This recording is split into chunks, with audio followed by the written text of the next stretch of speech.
contrary to popular belief, it's actually really difficult to beat the bookmakers. In Australia, collectively we torch about $25 billion a year. That money's just gone straight into the furnace. It's a whole lot of pocket change and a lot of people swearing that this bet's going to win, but it doesn't actually win. And that number really represents people's mentality when it comes to gambling. Most people think they can subscribe to some guru on social media or follow some AI picks and just come out ahead, but that's not true. In reality, none of that works. There's no crystal balls here. The only thing that actually works is prices. And these prices are set by models and people who do it every single day. That's why the usual approach actually fails, because bookmakers spend billions of dollars every year constructing their own lines and markets. These guys are better than any single person or even a collective of people trying to beat them. They've got traders, data models, and AI just looking over everything, trying to find news and change their lines to match the market.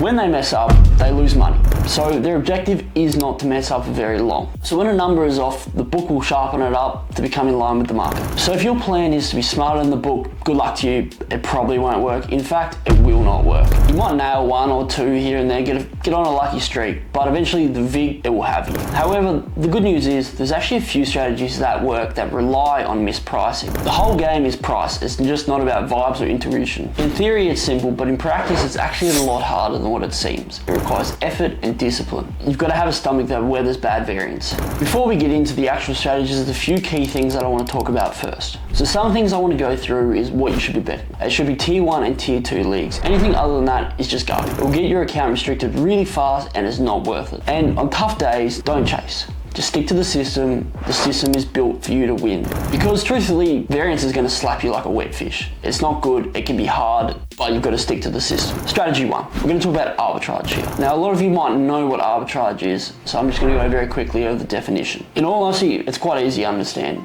You just back all opposing sides of an outcome, you come out ahead with a very small profit. But the biggest drawback to arbitrage that a lot of people don't get and they don't focus on is account health. Bookies, they hate arbitrage. They really, really do not like arbors. Because think about it, as a business, you're paying out a guaranteed winner no matter what. So this person is always going to come out ahead of you in the long run. So from their view, you're not a customer, you're an exposer of their systems. So when they sniff you out, they're going to hand down very severe restrictions very quickly. You can slow this down quite dramatically by keeping your ARB percent under about 5%. It's a good kind of rule of thumb that will keep you under the radar for a lot longer. You're going to vary your stake sizes, kind of blend in with the natural punter. Don't smash the exact same market on the exact same book time and time again, because you're going to look like a robot. When someone reviews your account, they're going to go, okay, this person, he's an arbor, we don't want their business. Also, a bookmaker, they won't let you put the whole stake on, but we've got a software here at WagerWise called the Bet Saver that will allow you to kind of hedge your bet and not come out too much in it. The point with arbitrage and actually how to utilize it to the best of its ability is don't just smash it, use it like a tool. Use it lightly and tread very carefully. The objective here is we want to prolong our accounts for as long as possible, because actually in the long term you're going to make even more money than if you just come in and smashed it.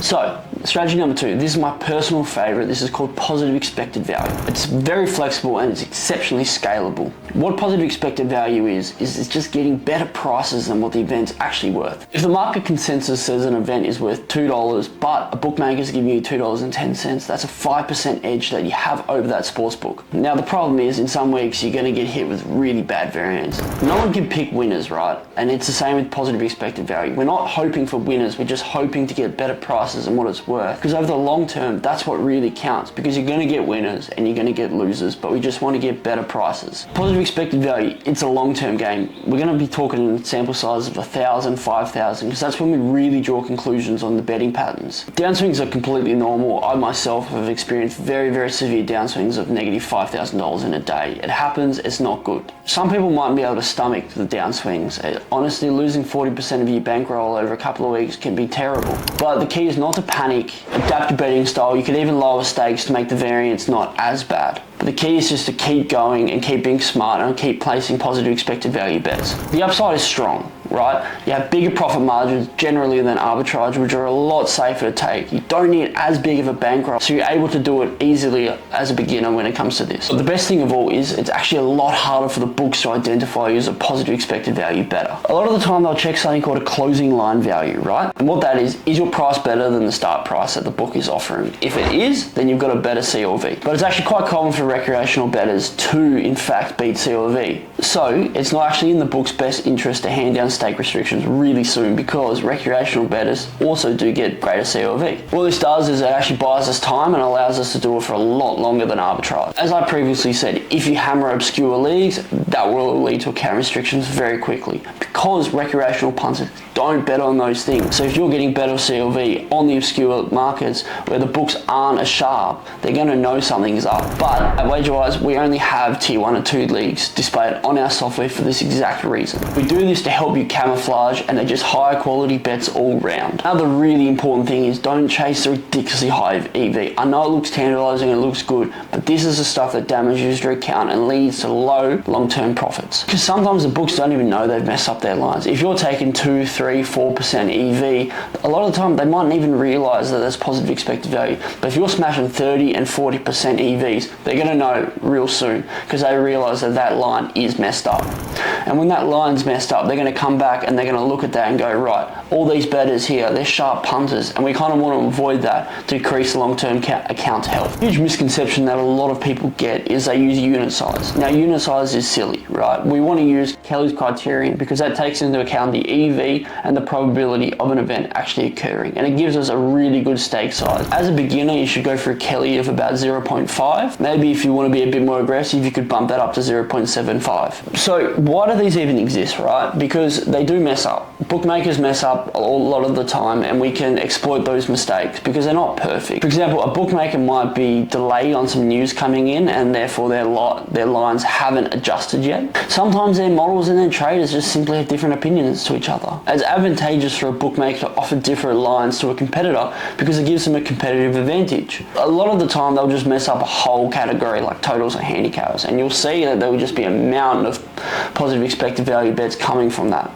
But quite a lot of the time, bookmakers, they just think their line's correct, right? Especially with these lower 2 to 4% EVs, they just think it's right and they probably won't even notice. At WagerWise, we're not trying to come up with better odds than these guys. We just take a market average, right? And we just figure out what the market believes it to be worth. So what path should you take? Well, it's really up to you, right? If you're adverse to risk, arbitrage is probably your best friend while you get your footing. But if you want to make the most money physically possible and you're okay with a little bit of risk, I 100% recommend positive expected value.